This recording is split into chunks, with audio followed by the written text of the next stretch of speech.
धन्यवाद देता हूँ कि आपसे मुझे बातचीत करने का मौका मिल रहा है। देश बदलाव चाहता है। भारतीय जनता पार्टी के लोग संविधान को बदलना चाहते हैं। जनता इस बार भारतीय जनता पार्टी को बदल देगी।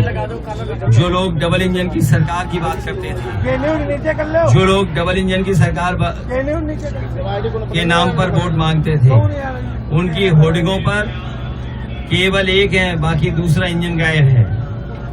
तो जब एक गायब है तो जब वोट पड़ेगा तो दूसरे भी गायब हो जाएंगे। महंगाई इन्होंने बढ़ाई है, बेरोजगारी बढ़ाई, किसान की आय दोगुनी नहीं हुई, पेपर लीक हुए हैं, ना मां गंगा साफ हुई, ना स्वच्छ भारत में कूड़ा हटा है। उत्तर प्रदेश को पीछे तो किया ही किया है, लेकिन देश में भी कोई खास विकास दिखाई नहीं दे रहा है। और खासकर उत्तर प्रदेश को सबसे ज्यादा भेदभाव का सामना करना पड़ा। जो लोग 2014 में आए थे वो 2024 में चले जाएंगे। जनता संविधान को बचाने के लिए, जनता लोकतंत्र को बचाने के लिए वोट डाल रही है।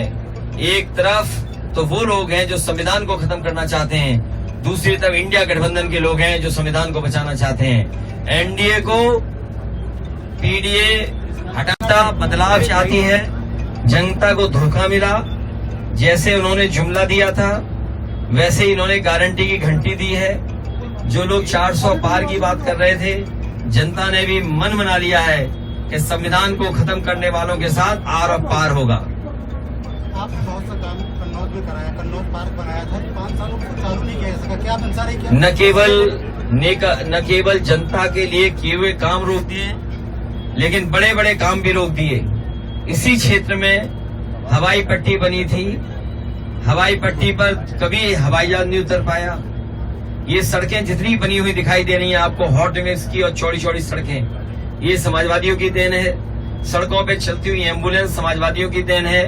सड़कों पे चलती हुई 100 नंबर गाड़ी समाजवादियों की देन है। ये जो बिजली आ भी रही है और जितने सब स्टेशन बने हैं वो समाजवादियों की देन है। यहाँ सीएससी को अपग्रेड करना, सीएससी में सुविधाएं देना समाजवादियों की देन है। कन्नौज जैसी जगह पर बड़े बड़े मंडी बनाना, परफ्यूम पार्क बनाना, इंजीनियरिंग कॉलेज बनाना, डेयरी का प्लांट लगाना और किसानों को सही तरीके का बीज मिल जाए उसके लिए एक्सीलेंस सेंटर बनाना और सुविधाएं दे करके आलू को भी आगे बढ़ाने का काम किया था, जिससे आलू का काश्तकार, आलू का किसान को भी लाभ हो। जनता बदलाव चाहती है। जनता को धोखा मिला। जैसे उन्होंने जुमला दिया था वैसे ही इन्होंने गारंटी की घंटी दी है।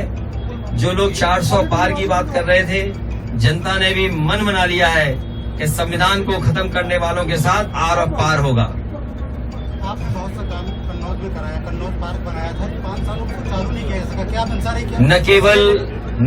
न केवल जनता के लिए किए हुए काम रोक दिए, लेकिन बड़े बड़े काम भी रोक दिए। इसी क्षेत्र में हवाई पट्टी बनी थी, हवाई पट्टी पर कभी हवाई जहाज नहीं उतर पाया। ये सड़कें जितनी बनी हुई दिखाई दे रही हैं आपको, हॉट मिक्स की और चौड़ी चौड़ी सड़कें, ये समाजवादियों की देन है। सड़कों पे चलती हुई एम्बुलेंस समाजवादियों की देन है। सड़कों पे चलती हुई 100 नंबर गाड़ी समाजवादियों की देन है। ये जो बिजली आ भी रही है और जितने सब स्टेशन बने हैं वो समाजवादियों की देन है। यहाँ सीएससी को अपग्रेड करना, सीएससी में सुविधाएं देना समाजवादियों की देन है। कन्नौज जैसी जगह पर बड़े बड़े मंडी बनाना, परफ्यूम पार्क बनाना, इंजीनियरिंग कॉलेज बनाना, डेयरी का प्लांट लगाना और किसानों को सही तरीके का बीज मिल जाए उसके लिए एक्सीलेंस सेंटर बनाना और सुविधाएं दे करके आलू को भी आगे बढ़ाने का काम किया था, जिससे आलू का काश्तकार, आलू का किसान को भी लाभ हो। देखिए, इस बार वो बाउंड्री के बाहर हैं। उनका चेहरा बता रहा है कि वो हार गए हैं। हार नहीं गए, हार चुके हैं और जनता उनसे हिसाब किताब मांग रही है कि बताओ रसूलाबाद में क्या काम किया है। रसूलाबाद की जनता उनसे हिसाब किताब मांग रही है कि बताओ काम उन्होंने क्या किया, और काम नहीं अगर उन्होंने किया ना बता पाए तो जनता इस बार उन्हें खारिज कर देगी। घर और गढ़ की बात चल रही है कि घर और गढ़ की लड़ाई है। सपा का गढ़ है लेकिन सुब्रत पाठक का वो घर है। मेरे पत्रकार साथी, रसूलाबाद जो विधानसभा क्षेत्र है न मेरा घर है न उनका घर है। कन्नौज उनका घर है, लेकिन हम समाजवादियों का घर लोहिया जी के जमाने का है। और जो क्षेत्र विधुना है वो हमारा घर है, बीजेपी का घर नहीं रहा। याद कीजिए, विधुना क्षेत्र और जो भरतना का क्षेत्र आया वो इटावा का है। जो इटावा का क्षेत्र और औरिया का क्षेत्र है वो हमारा घर है। तो सोचिए, यहाँ न मेरा घर है न उनका घर है। रसूलाबाद, इटावा औरिया हमारा घर रहा, और फिर हमने तो कन्नौज को अपना घर माना। कन्नौज की एक एक जनता जानती है कि उन्होंने घर की तरह संभाला और संवारा। ये तो दुश्मनी हो सकता है जो घर को बर्बाद कर दे। घर को संभालने वाला, घर को सुंदर बनाने वाला, घर को और विकास से जोड़ने वाला अपना घर मानेगा, या वो जो घर की हर चीज को खराब कर दे वो अपना घर माना जाएगा। इसलिए पत्रकार साहब, ईवीएम 2 चरणों के मतदान के बाद क्या लहर दिखाई पड़ रही, किस तरीके बीजेपी को जनता ने पलट दिया है और बीजेपी बहुत पीछे छूट गई है। सर, बीजेपी कहती है 400 पार, 145 किसको छोड़ रही है? ये 400 पार नहीं, 400 हार हैं। और इधर सुनने में आया कि अब 400 पार का नारा ही नहीं लग पा रहा है, और अब संविधान और आरक्षण की बात कर रहे हैं। ये वो लोग हैं कि जो जान गए हैं कि अब जनता संविधान बचाने के लिए वोट डाल रही है। कानपुर देहात की एक रैली में रक्षा मंत्री राजनाथ सिंह, तो चेहरे से चेहरा हटाना पड़ गया उनको।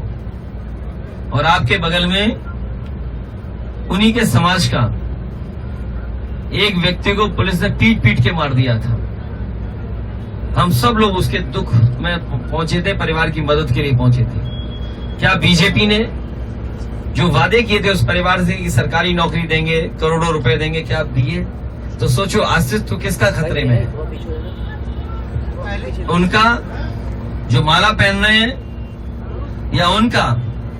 और हम तो ये कहेंगे कि सोचो, बीजेपी के लोग सबको अपमानित करते थे। राजनाथ सिंह जी, आदरणीय राजनाथ सिंह जी कितने बड़े नेता है बीजेपी के। बीजेपी प्रत्याशी का इतने बड़े नेता हैं जिसकी आप कल्पना नहीं कर सकते। जब वो राष्ट्रीय अध्यक्ष थे तभी वो प्रधानमंत्री बनने का नाम प्रस्तावित हुआ था, और आज उन्हीं को माला में नहीं रहने दे रहे हैं। होर्डिंग से सब नेता गायब हैं। तो जो नेता गायब है होर्डिंग से, उनका अस्तित्व तो खतरे में है कि जनता के साथ जो खड़े हैं उनका अस्तित्व खतरे में है। पहले फेज के मतदान के बाद प्रधानमंत्री ने बयान दिया था कि अगर गठबंधन की सरकार आ जाएगी तो कांग्रेस जो अल्पसंख्यक है उनको बहुसंख्यकों के अधिकार दे देगी, इनके बच्चे ज्यादा हैं उनको आपका अधिकार छीन के दे देगी। क्यों कहना पड़ा प्रधानमंत्री को? ये रुझान है हार के, और पहलवान जो कुश्ती में हारने लगता है तो वो कुछ भी कर सकता है। ये हार की डर की वजह से कुछ भी भाषा इस्तेमाल कर सकते हैं। इसीलिए मैंने कहा, मतदान के लिए सावधान हो जाएं और लोकतंत्र बचाने के लिए मतदान करें। अध्यक्ष जी, राजनाथ सिंह ने एक जनसभा हुआ। आप 12 साल बाद कन्नौज के रूप में लौट रहे हैं, क्या मुद्दे होंगे? 12 साल बाद फिर जनता से अपने समर्थन में और अपने सहयोग के लिए अपील करने आया हूं। मैं कन्नौज की जनता से ये कहना चाहता हूं कि जो कन्नौज की खुशबू, जो कन्नौज की सुगंध, एक मोहब्बत की सुगंध, प्यार की सुगंध, भाईचारे का जो लगाव इस कन्नौज की जनता में है, उसको वापस लौटाने का काम करेंगे। जो सुगंध यहाँ की है वो दुनिया में फैले, उसके लिए काम करेंगे। भाजपा सांसद की अमर्यादित भाषा लगातार बिगड़ती जा रही है। वो भाषा में तो चैंपियन है। थोड़ा शाम हो जाए फिर तो आपकी भी पिटाई हो सकती है, क्योंकि रात में उन्होंने पुलिस को पीटा था, शाम को किसी को भी पीट सकते हैं। सर, किसी समुदाय, लोधी समाज और वीरांगना अवंतीबाई को मानने वाले लोग एकदम खड़े हैं इस बात कि इन भारतीय जनता पार्टी के जो सांसद हैं, इन्होंने जो समाज को अपमानित किया। सोचो, इतना समाज का इतिहास बड़ा है, जो वीरांगना अवंतीबाई को रास्ते पर चलते हैं, जो इतिहास गवाह है उनके योगदान को, उनके काम को, और ये हमारे सांसद, वो शायद रात थी, सोचिए आप, शाम लड़ाई चलती रहेगी। वीवीपैट, ईवीएम, ये लड़ाई बहुत लंबी है। कल भी मैंने कहा, सुप्रीम कोर्ट ने जो फैसला दिया उसको स्वीकार करेंगे, लेकिन बहुत सारे देश ऐसे हैं जहां पर ईवीएम और वीवीपैट नहीं है। और जर्मनी जैसे देश का मैंने उदाहरण दिया कि जहां पर वहां के सुप्रीम कोर्ट ने यह कहा, जो सबसे बड़ा कोर्ट है, उसने कहा कि अगर वोट ईवीएम से पड़ेंगे तो वो अनकॉन्स्टिट्यूशनल होंगे। तो सोचिए, एक हमसे ज्यादा संपन्न देश, दुनिया का बहुत ताकतवर देश ये कहता हो कि अगर वोट ईवीएम से पड़ेंगे तो असंवैधानिक होंगे, अनकॉन्स्टिट्यूशनल होंगे, अनडेमोक्रेटिक होंगे। तो कहीं ना कहीं हमें भी उस तरफ सोचना पड़ेगा। युवाओं में जो बेरोजगारी है, इनके जो पेपर लीक हुए हैं, इस बार सरकार को हटाने का काम करेंगे। और जिन नौजवानों का भविष्य इन्होंने अंधकार में डाला है, केवल नौकरी नहीं छीनी है, उनका 1/3 जीवन बर्बाद किया है भारतीय जनता पार्टी ने। इस्लामाबाद में कोई बस अड्डा नहीं है और जिला मुख्यालय को जाने के लिए कोई अरे हम तो हवाई अड्डा बना रहे थे, जाओ एक कोने में देख करके आओ। विशेष को ही फायदा मिलता है। हमारे मुख्यमंत्री जी का आपने विधानसभा में नहीं सुना, 46 में 56। याद है जब हमने उन लोगों से पूछा कि भाई आप लोग आरोप लगाते थे कि सब यादव लोगों ने नौकरी ले ली, तो बोले 46 में 56। आज तक सूची नहीं दे पाए 46 में 56। अरे वो तो मुख्यमंत्री से पूछो ना।